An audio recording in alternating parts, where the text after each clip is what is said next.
Hi, everyone. Welcome to today's Research America Alliance discussion. I am Sophia Casca, Manager of Science Initiatives and Outreach, and an opioid researcher by training. So in just a few minutes, you'll see why I'm so excited to moderate this discussion. Thanks so much for joining us on Zoom today and for your partnership with the Research America Alliance. If you're a member or if your organization is not a member, we invite you to stay as our guest, but please get in touch with my colleague, Joel. He's happy to connect with you to discuss the value that comes with being an Alliance member organization. His email is in the chat.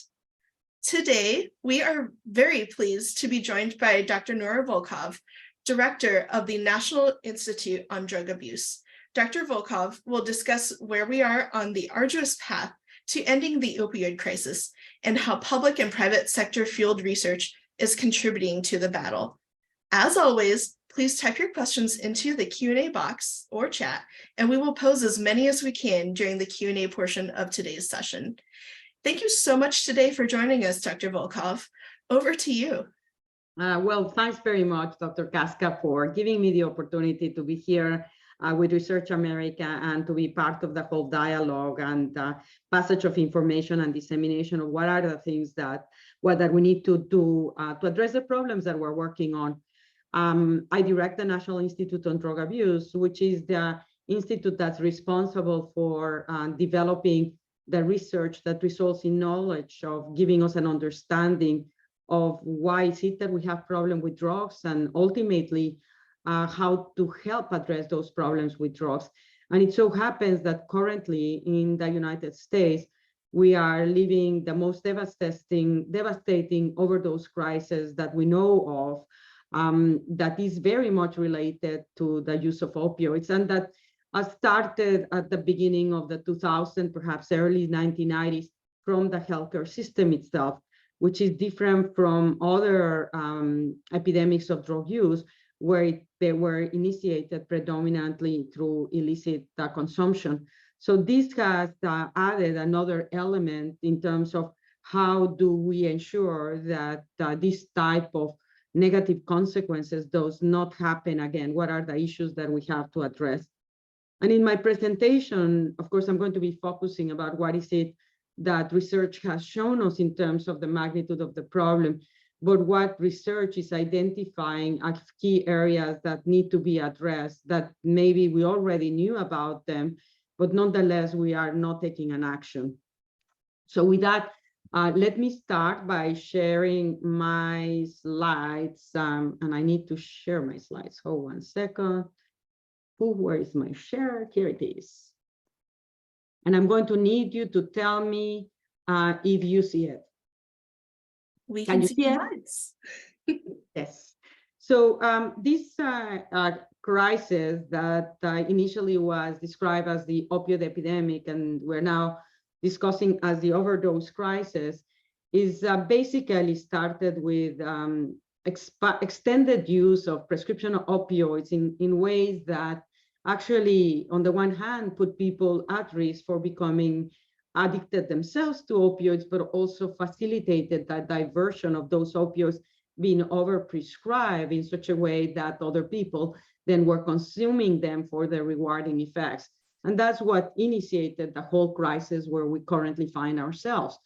And as I say, we noted it at the beginning of 2000, but it was until 2011 that it generated the attention to come up with new guidelines and actions to address this overprescription of opioids for management of pain, and the recognition that we need, an aspect that we need to solve as a country, I would sort of say in general, is how do we advance science to provide treatment for people that are suffering from pain? Because if we don't, we will always be dealing with individuals at risk that seek out substances, illicit substances, to mitigate the devastating consequences that severe pain, particularly for chronic conditions, can have in a person's life.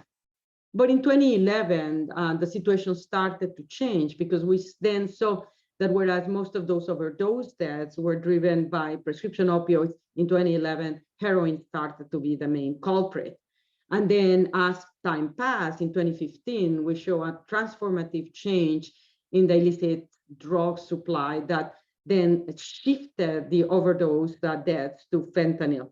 Fentanyl is a synthetic opioid, very, very potent, 50 times more potent than heroin, and also much cheaper to manufacture. And as a result of that, since 2015, we have seen an expanded use of fentanyl by people across all of the United States. In some instances, picking it out because its high potency leads them to be more rewarding than heroin, but also unbeknownst to them get exposed to it as the illicit drug market is increasingly using it to contaminate other drugs. So, and that has continued. We have not been able to actually control that rise in overdose mortality that was triggered very much taking already the current from prescription opioids and then that inertia of movement in heroin to fentanyl, where we are right now with the latest numbers from CDC that go until October 2022, and that give us a number of people that have died from overdoses in the 12 months that end in this date. 107,000 people have died in 12 months, and that has been going up and up and up. This increased rate actually was profoundly accelerated with the COVID pandemic. And the first 2 years of the pandemic, 2020, 2021, we saw a 50% increase in overdose mortality from numbers that were already very, very high. This was not surprising because people were faced with major challenges, individual and also their community levels, that put them at greater risk. But it also, during that period of time, we saw a rise in the entry of fentanyl into our country, and that has continued. We have not been able to see a decrease. And so that accounts now, at least this year, the rate of increase has not been as huge as we were observing. The first year it was 30%, the second year it was 15%. And that's where actually it seems to be at least not so steep, but the numbers in absolute are going up. The data is crucial for us because it gets us an idea of how the overdose crisis is changing. And you can see this very clearly, the deaths associated with heroin are continuing to go down. So whereas in 2011, they were a major culprit, no longer the case. Also, what we are observing is that prescription opioids initially were the main drivers, are also observing a reduction in overdose deaths that can be ascribed to prescription opioid medications. And this, again, has continued. We have seen it at least for 4 or 5 years, so it's going down. We've also seen a decrease in overdose deaths that are associated with methadone. This was very important because in March of 2020, there were major changes made such that people that had need of treatment, of methadone treatment, could actually take the methadone, take home methadone doses, as opposed to having to go on a daily basis to a methadone clinic, which was life-saving because the methadone clinics were closing and there was social isolation. So this was extraordinarily challenging. So basically the ability for individuals to take methadone home facilitated actually their treatment. But the concern among many was that by facilitating to take your doses, people will divert it, will take higher doses and will overdose and die. And we see that that was not the case. And the same thing happened, though the circumstances are different for buprenorphine because you can get it prescribed in a clinic, but they were liberalized. And that liberalization, both of methadone or methadone prescription for people that need treatment, did not result in an increase in overdose deaths from those substances. In fact, it resulted in a relative decrease of their contribution. But on the other hand, these are the culprits where we are. And the main culprit is here, fentanyl. And even though you see that there are increases with cocaine and methamphetamine, and we've been seeing them all along, at least 60% of these people that are dying from methamphetamine or cocaine also had fentanyl in their system. So it was the combination of cocaine and methamphetamine that very likely led to their death. And this understanding that more and more people are dying in our country, not just with one drug, but with drug combination is a reality. And it's one that is challenging because it basically then addresses it, puts it at the center. This is something that we need to develop strategy to identify it, to screen it, to treat it, and to prevent it. Now, if we ask that question, well, how do we treat it? How do we prevent in general? We know very clearly that the most important interventions that we have currently with pretty large effect sizes to address, to prevent someone from dying from overdoses are medications.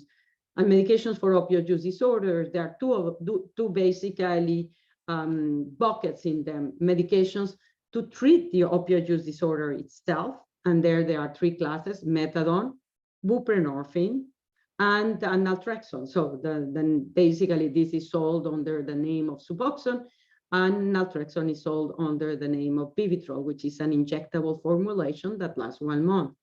And then the other category, which is overdose reversal, is naloxone. This is an opioid antagonist, a medication with very, very fast effects that is incredibly effective in reversing overdoses and saving people's lives.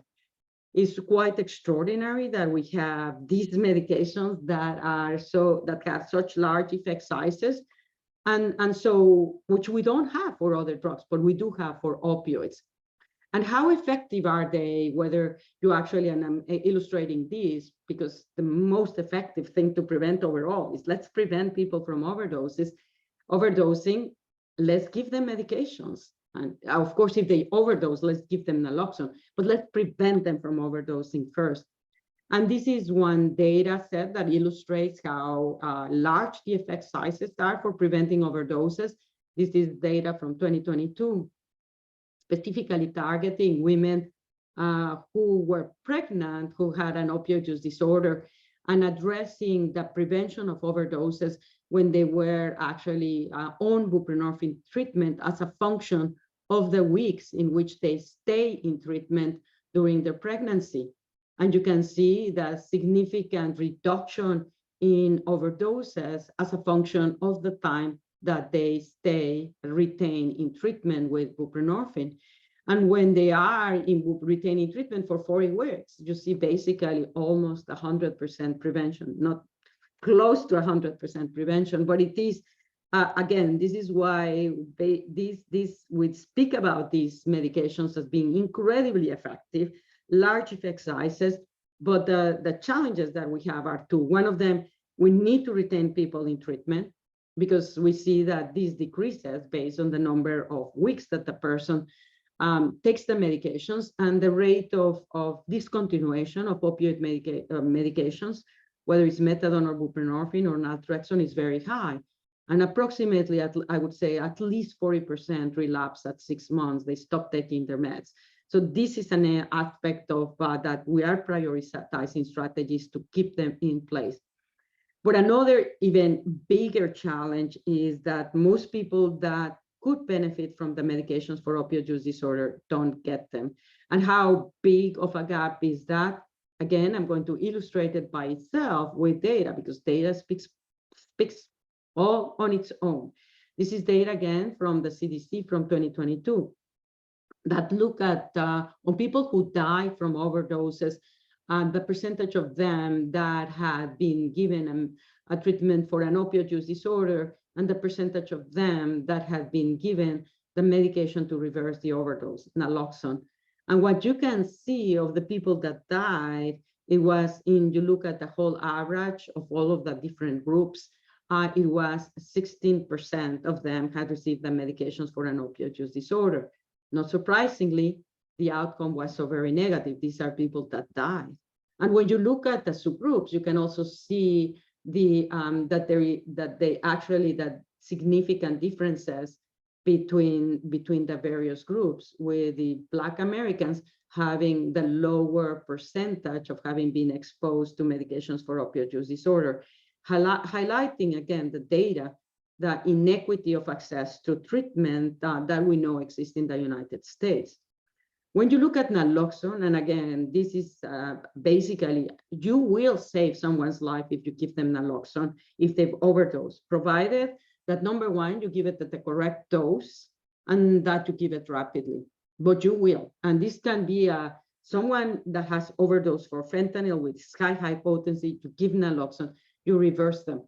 You need, again, that you may need to have support to follow up, but you will save the person's life. So if you look at it and say, oh, we want right now, one of the main strategies that we have in the United States is to make naloxone widely available. So someone overdoses, you give them naloxone.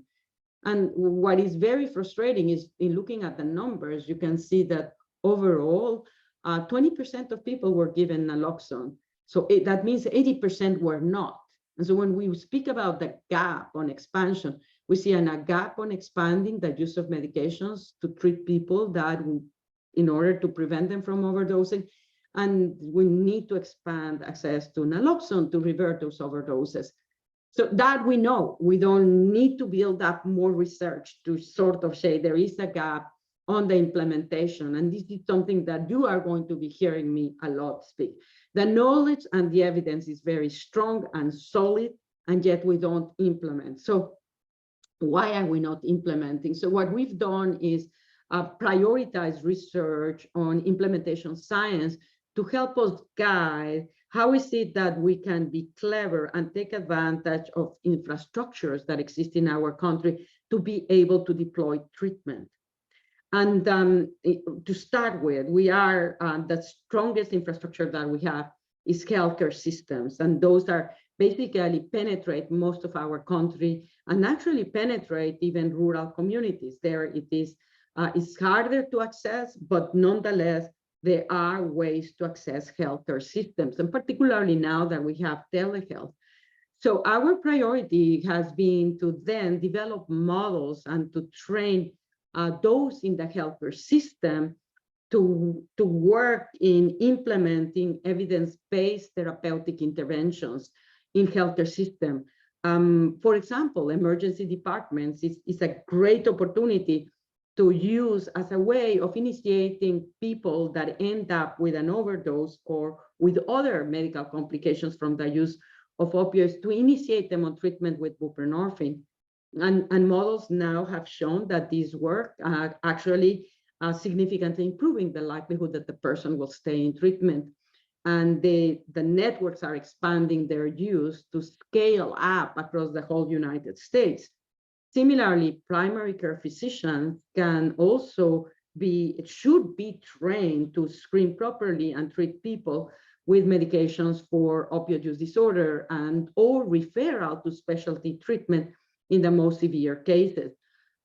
These doctors that are basically in hospitalized physicians is another great opportunity. And yes, believe it or not, most hospitals actually will not screen or treat people that are hospitalized for, say, an infectious and endocarditis associated with their injection practices. These are missed opportunities that actually beg development of models and changes on the way we treat.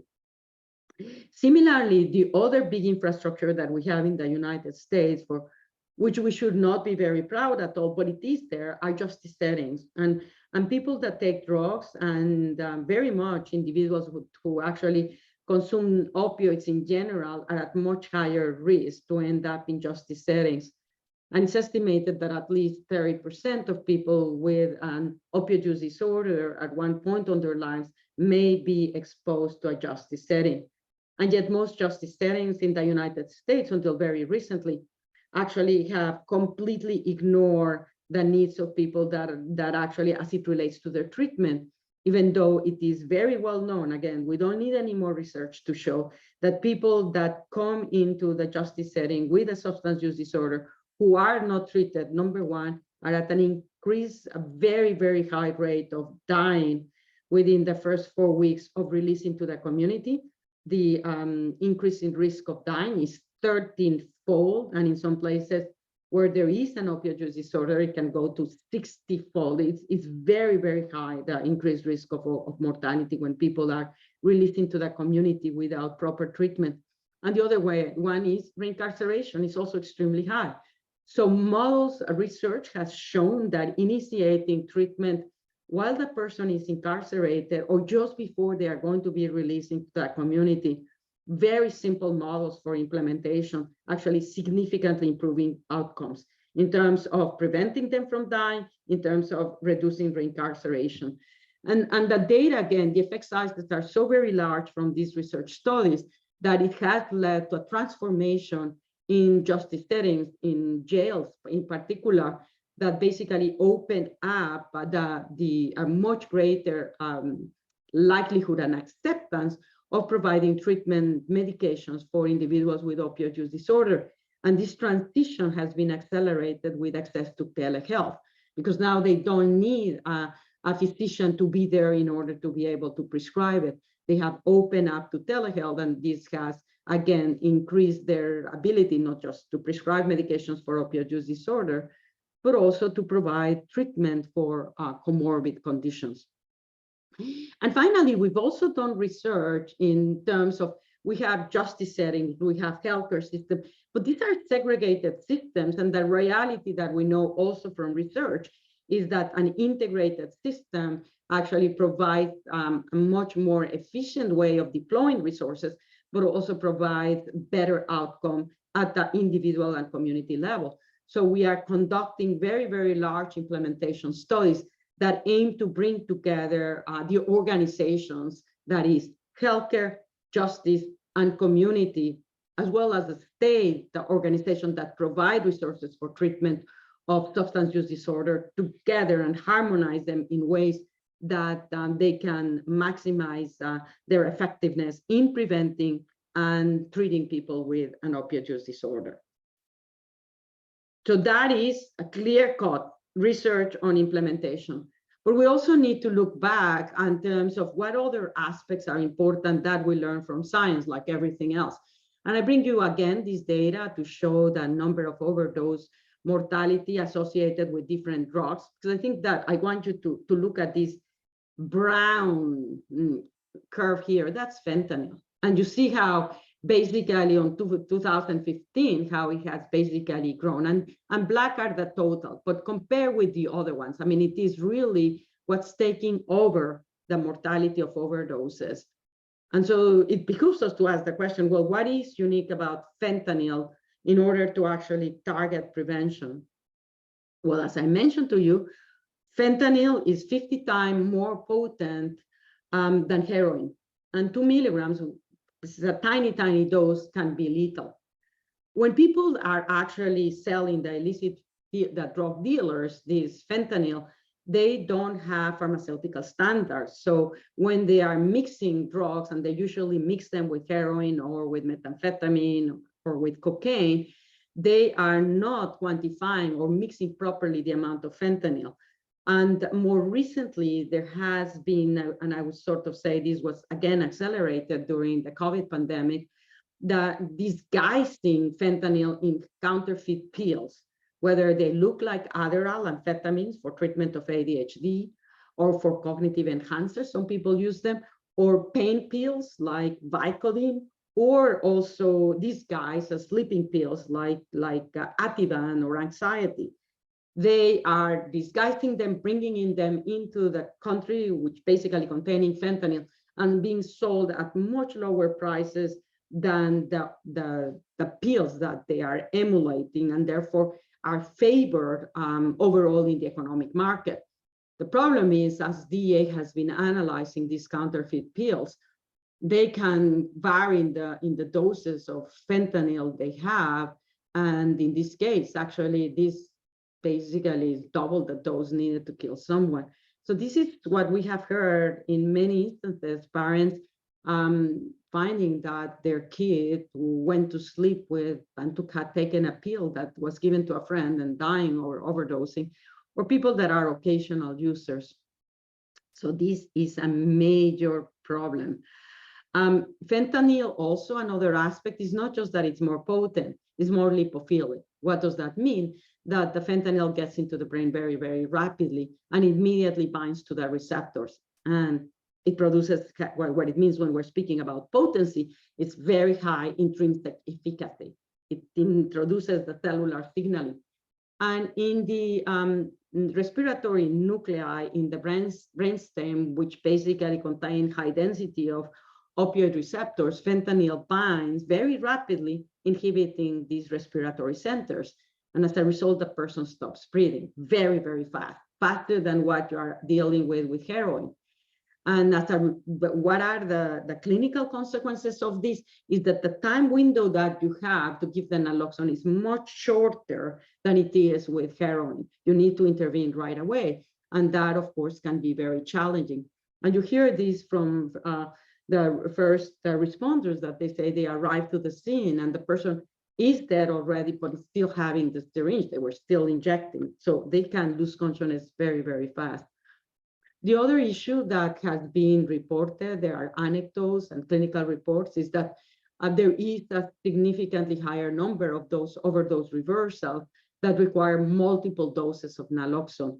So with heroin, whereas one dose of 4 milligrams intranasal may be sufficient, what they are finding is that they actually need to repeat the doses every 60 or 90 minutes, or even sometimes more frequently early on, resulting in higher doses overall from naloxone.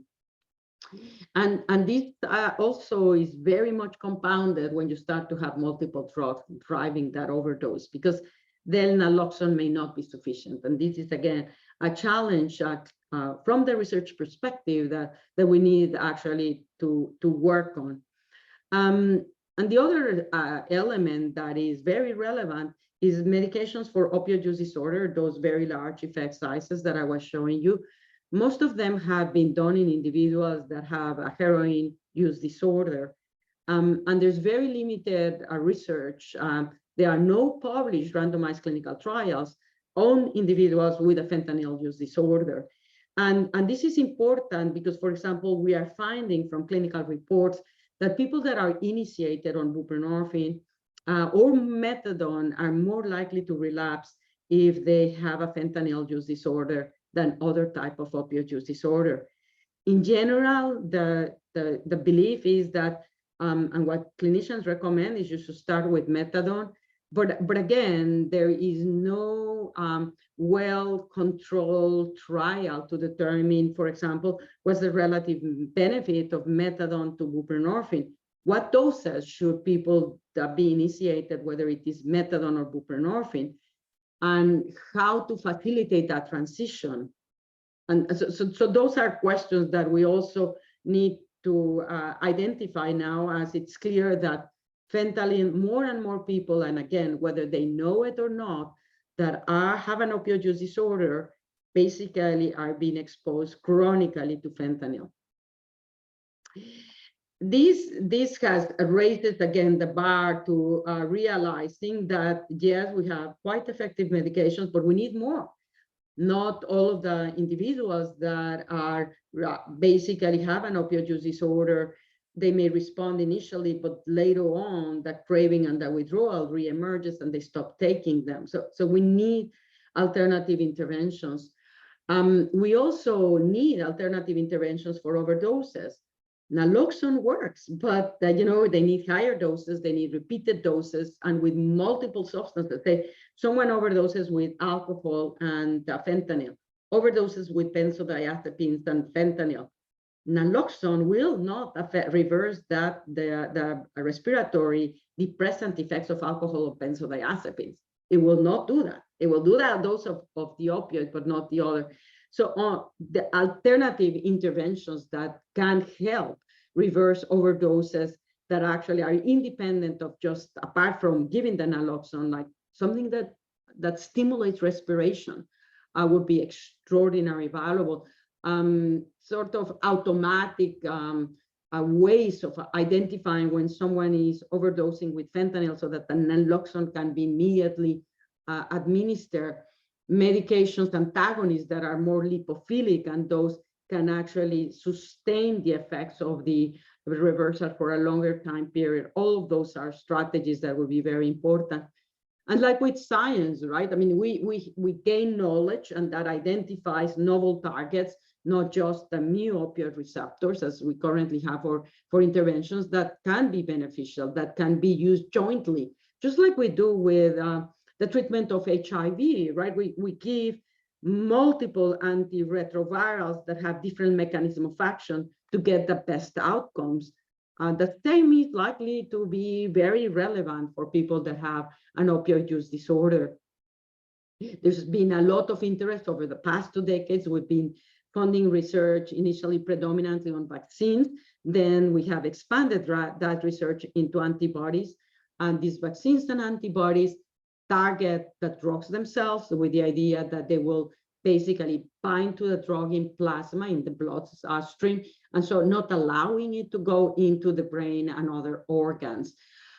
From where we are right now, it is likely that the antibodies may be more effective than vaccines due to the fact that you can reach higher titers than they do with vaccines. But both strategies are being worked on. Neuromodulation is another extremely interesting, and I predict that in the next 5 years, we're going to see some pretty transformative applications of these tools to help us address multiple neuropsychiatric diseases, including addiction. And it's basically predicated on our understanding what are the changes of brain produced by drugs accounting for addiction. And we know that there are multiple networks that get engaged in the addiction process, including the reward circuit that leads people to stick to drugs, but also leads to be very dysphoric when they are not taking them. The executive control network here in green that is damaged by the use of drugs, that interferes with the ability for the individual to self-regulate. And importantly, limbic areas of the brain that make that person extraordinarily sensitive to stressors and lead them to relapse and to have negative emotional states that then drive the drug use, not to get high, but to feel normal. So, and with neuromodulation, we can stimulate and buffer the abnormalities that are producing by drugs in these networks. And in principle, theoretically, we should be able to personalize that intervention on the basis of what is it that the particular patient is experiencing. And so we're highlighting the need and the importance to bring forward, to accelerate all of these treatments, while at the same time, we're developing implementation and services models of research and economics that hopefully can help guide policies. But I also want to address another element that is crucial for us to deal with in terms of science. And it is the fact that now overdoses from fentanyl are not just affecting people that are addicted to opioids or to cocaine and methamphetamine, but this is data that recently emerged showing that overdose from fentanyl more than doubled in adolescents 15 to 19 years of age. This is the blue line here. In 2020, from 2019 to 2020, and that has continued to go up. These are in brown overdose deaths among teenagers, which are very, very low and are likely to predominantly reflect the alcohol overdoses. So, but it's not something that has been very carefully monitored. But the fentanyl is emerging, and we do know from epidemiological studies that we have been funding since 1979 that teenagers don't favor heroin, they don't favor fentanyl. Very, very, very low rates. They also have very low rates of cocaine or methamphetamine. So what is getting them exposed to this fentanyl? Likely psychotherapeutics. And I was actually, that's in commenting on that, that this has the number of illicitly manufactured prescription pills has dramatically increased during the COVID pandemic period. And it's a way that dealers are bringing fentanyl into our country. And evidently that is actually affecting teenagers, which are probably getting them from friends or buying them on the web, since they're less expensive than the other ones, much less. So this, does it highlight? It highlights that now it was not so simple as it was in the past. People at highest risk are those taking drugs, particularly opioids. Now we see that people that can be occasional users are at risk, and we see that teenagers are also at risk among them. So why is this so? So I spoke about the notion about pharmacologically as an agent, fentanyl is so extraordinarily potent, and this contributes to the mortality and to the addictiveness of the product. But it's also very cheap to synthesize and easy. And so that creates an economic incentive that is responsible for why we see now fentanyl all over the country. And the reason why the drug dealers are mixing them with other drugs that are much more expensive to manufacture. And that is driving the diversification of the market. And so the dealer can make so much more money selling anything that contains fentanyl and then diluting the other drugs so that they still can have a powerful product. This is the challenge that we have. And so when you are dealing with a situation like this one, of course, there's the notion of how do you contain the entry of fentanyl into our country? How do you educate the public? But I think importantly, extraordinary, is how do we prevent people from getting exposed? And we do know there that our prevention efforts have to go beyond just addressing the need to provide proper treatment, screening and treatment of people suffering from pain, proper interventions for people suffering from an opioid use disorder or other substance use disorder, but also highlighting. And I think that this is something that I'm throwing it all at you because we all need to come together into actually addressing solutions when we already know that one of the most important drivers in the use of drugs and on negative outcomes are social inequalities. And if you target children and adolescents, I mean, a lot of epidemiological research has shown that adverse childhood experiences increase the risk enormously for a substance use disorder tenfold if you have 5 adverse childhood experiences. And poverty and inequality are the main drivers of adverse childhood experiences. So we know in prevention, you want to decrease those risk factors, which includes poverty, and you want to enhance protection, which increase resources to better healthcare, access for the families to incomes that allows them to take care of their children, access to support systems. All of that we know, but we are not implementing. So what are we doing with that? I mean, and in my view, is how do we use science to guide policy? But, you know, it's not sufficient to talk about, look, this is very important, you know, to create it in ways that people, I guess, can no longer ignore it. So there are 2 strategies that we're taking.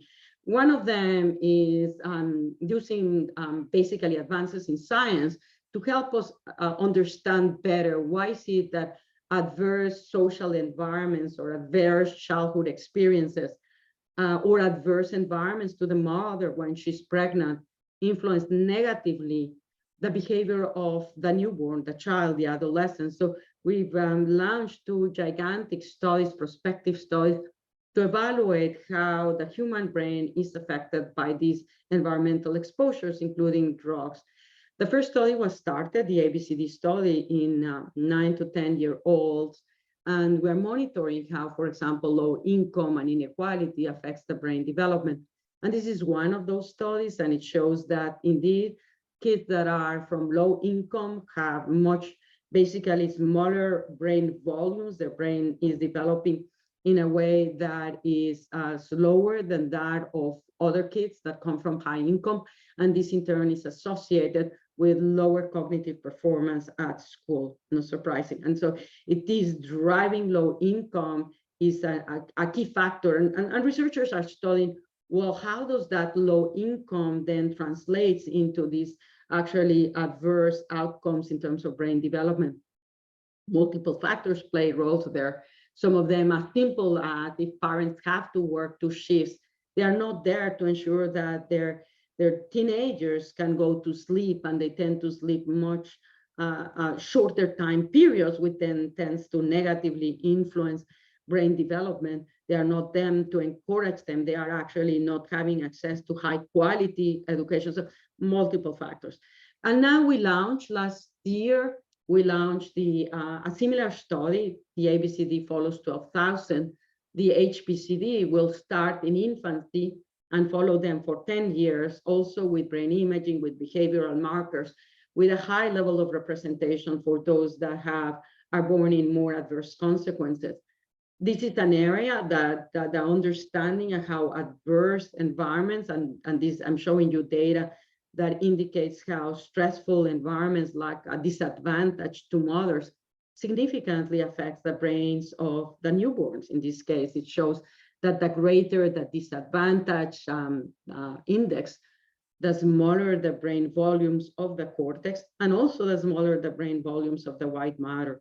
So it's not just that it starts when the child is born, those negative influences are being effective, the development during pregnancy. And studying, obviously, what are the modulators, steroids are likely to be one of those factors that includes, but what others, so that we can do interventions to prevent them. But the other element is not just to gain knowledge about how that happens, but take advantage of all of the evidence that already exists that shows that prevention interventions actually significantly improve outcomes in the adolescent or child as they grow into adulthood. But they even have shown that it has transgenerational effects. Again, those interventions very much target what I showed. Diminish risk, enhance protective factors. And there's been a lot of work here trying to figure out, because actually, how do we address social determinants of health? Because it is poverty, lack of education, lack of employment opportunity for the parents. And we know they work, but they are not implemented. So what is it that we need to do to address this? And in my view, because again, this is crucial for the overdose crisis that we're living right now. Obviously, as we emerge from the COVID pandemic, particularly children and teenagers have been very negatively affected. So there are major mental health challenges that in and of themselves need attention, but they also increase the risk of these teenagers taking drugs. So there are the element about overall universal prevention. What do we do to create the political will? What can science do to help that and to bring the community and resources? How do we take advantage of new tools and technology to sustain prevention interventions that are universal, that can benefit a large number, but also prevention interventions that go to primary prevention, secondary prevention? How do we do that? And again, we are partnering and trying to create the basis that will allow that from happening. We don't have healthcare like we have for treatment, deployment of treatment, but we can use healthcare in ways that are creative to engage them with prevention efforts. We can use educational infrastructure to actually build up on prevention. And we can garner the input from communities to come together to harmonize our efforts in ways that we can build a prevention structure in our country, because it is very sorely needed. And again, not just in this case for substance use disorders and overdoses, importantly too for mental health and other medical conditions. And so where are we in my last slide in terms of addressing the overdose crisis? Well, we need to address the needs of patients suffering from pain. Yes, that continues to be a major issue, and there's a huge gap there.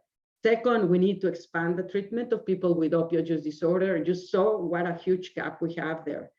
And that is in terms of implementation and giving access to those services.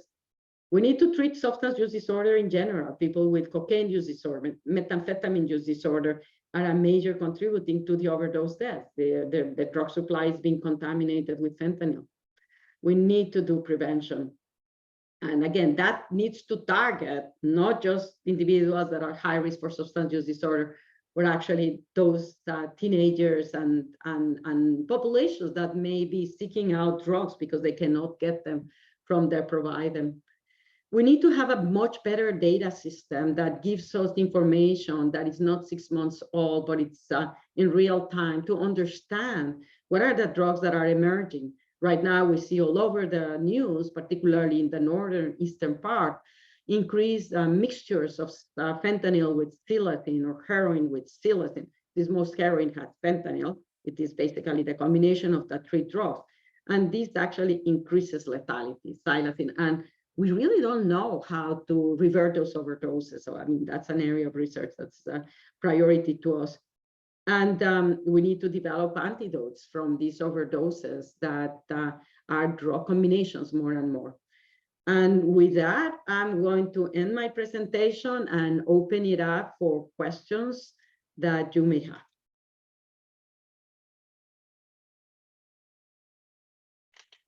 Hi, thank you, Dr. Volkow. That was fantastic. I'd like to start off with just a couple of questions that came to mind as you spoke. And I would also like to remind the audience to please post any questions you have in the chat or in the Q&A box. So my first question is, are there any ways in which research associated with opioid addiction and the crisis on a macro level has not yet produced the results which you hoped it would? Well, yeah, no, absolutely. I mean, research has shown that all of these interventions work. I mean, and I think that the more flagrant one that I showed today is that I show you how medications for opioid use disorder prevent overdoses. And then I show you data from CDC that it's actually only less than 20% of people are given medications for opioid use disorder or were given naloxone. So we don't need more evidence to show it works. We need to implement it. And that's where, I mean, in terms of one aspect about the frustration of how we prioritize, or I sort of say, we don't prioritize, the lack of prioritization of substance use disorders as a disease that requires intervention and that requires resources and education, and that should bring together, and I think different groups and organizations to maximize our efforts. So I did it for treatment, but I also wanted to illustrate that also for prevention, because prevention is something where we have not made many inroads, unfortunately. I'm sorry to say this, even though there's a lot of evidence-based prevention research that has shown it works. But we have not been able to bring it into fruition. There have not been the resources placed into it, or the training and sustainability of the personnel that will be applying them. Thank you. Another question that came to mind is, what does success look like to you in the opioid crisis? When will we know when the societal crisis is over?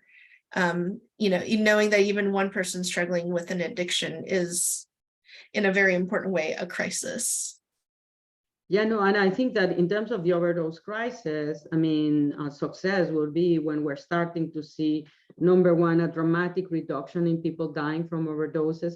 Success will be when, instead of only having 15% of people that could benefit from medications for opioid use disorder, we have 95%, 98% of them. Success will be when naloxone is available and people have been trained and educated on its proper utilization. And success will be when we take much more seriously, as a nation, the need to build an infrastructure that sustains evidence-based prevention in ways that are tailored for the characteristics of the community, that is both universal, primary, secondary, and tertiary. We need to address this. And so that's what success would be. And if you say, well, isn't that too much to ask? I would say absolutely not. We've done it for many other diseases in the past. I mean, just obviously, COVID is one of them, but I like to see, say, for example, HIV. I mean, HIV was a death sentence. And then research, basically, and resources and groups getting together made it a difference. So now it's not a death sentence. You can live a very normal life. And it is science that enabled that to happen in partnership with policymakers and the groups that advocated it. It wasn't spontaneous that it happened. I think learning from those lessons and realizing that if we continue to stigmatize substance use disorders and the treatment of substance use disorder, which are still stigmatized in many places, we're not going to solve the crisis. It's not going to go by itself. We have, I mean, different from, you know, when you think about infectious diseases, we have a more malignant system, because here there is an incentive for the drug dealers to actually, there's a reinforcement for them to sell these drugs. For the virus in and of itself, there are no reinforcements for anyone to keep on pushing these virus and infections. For drugs, there is. And we need to counteract that with very strong protective elements. And of course, using science, but policy. I mean, policy is what ultimately enables to take this knowledge and this evidence base into its application, because policy is what can determine actually laws that require that you treat, that you screen, laws that require that you will be reimbursed. Otherwise, it is just theoretical, academic. Thank you.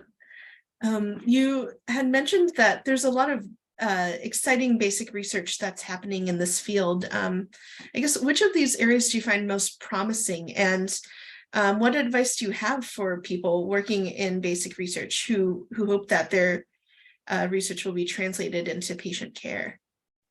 Yeah, of course, what I find more exciting in a way reflects my own biases and preferences in terms of a scientist. Neuroscience, I think that the whole area of neuromodulation is just fantastic. And as I mentioned that, I think that we're going to see the enormous impact it's going to have into neuropsychiatric diseases. We've been seeing it has advanced the most, perhaps, in some of the neurological disorders where we are using them to treat tremor, or we're using them to treat Parkinson's disease. We've also seen it treat quite successfully for depression. But now the preliminary clinical studies are showing quite remarkable results with its use for treatment for addictive disorders. And it's very exciting. And the issue too is that tools and technologies are advancing. So interventions that were not possible in the past, we rely a lot of neuromodulation from the outside of the brain. And of course, as we know how the brain connects with different areas, that allows you to indirectly activate or inhibit deep areas of the brain. And that's what knowledge is all about. But there also, in terms of tools and technologies now, there are some of these neuromodulation technologies that from the outside of your brain can penetrate deep areas of the brain and very precisely stimulate them. So that is very new. And I think that it's but very, very exciting. So that's what I would say right now, because I do think, one of the areas that I have said is not going to be possible, and I've been working on this field and as a neuroscientist for a long time, and also as a clinician, but that you could have a cure. I always say we have treatments, but we don't cure. And I think that with these neuromodulation technologies, we're open up the door of the possibility of having a cure. And I do think it's important to actually ask ourselves that question as a goal. Let's use the science to actually develop a cure. Because if we don't imagine that we can do it, of course, we're never going to do it. And I do think that now is not just magical thinking, because we have tools that, in principle, if properly deployed, could allow us to reach that. So that's why it makes me so excited. Thank you. The neuromodulation certainly is very exciting. We have some questions in the chat. So how do we improve the messaging about the dangers of fentanyl? And should this also involve education for youths in school? Yeah, no, absolutely. And indeed, this is an area that requires educational material. And right now, one of the activities that we do on a yearly basis on a partnership with the National Institute of Alcohol Abuse and Alcoholism and the National Institutes of Mental Health is 1 week where basically deploy multiple activities across all of the United States that allow teenagers to ask questions about drugs, and that allows groups to organize and develop educational material and events to educate teenagers about different things that are relevant to them. And that includes education about fentanyl. This is something that we have, that schools, because they have never really faced this as an issue, right? And now for the first time, we're seeing schools having access, some of the schools bringing naloxone in case they need to reverse a teenager that has overdosed.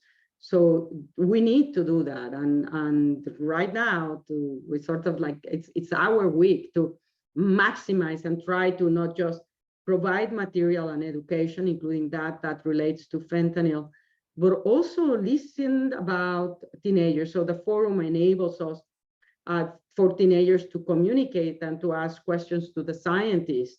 And so it's a learning experience for us, because we learn what they are asking us questions because they need to know. They want to actually, they are observing this and they don't have responses. So it's a bi-directional experience to get to know what are some of the challenges that teenagers face, and where do they need more knowledge and help with drugs that we can then develop. Thank you. I think we have time for one more question from our audience.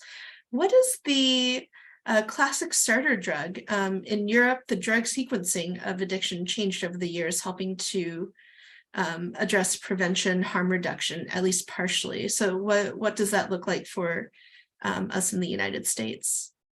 Yeah, no, and that's a key, very important question, because certainly what we see is, in general, in the United States, we see a progression from the illicit drugs from the illicit drugs, alcohol and nicotine, and now more and more marijuana. In fact, we're seeing more marijuana initiation than in nicotine initiation.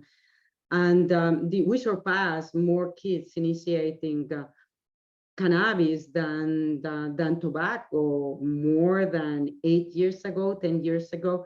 So in the United States, the two drugs that are actually the main entry, the first drugs that they experiment are cannabis and alcohol.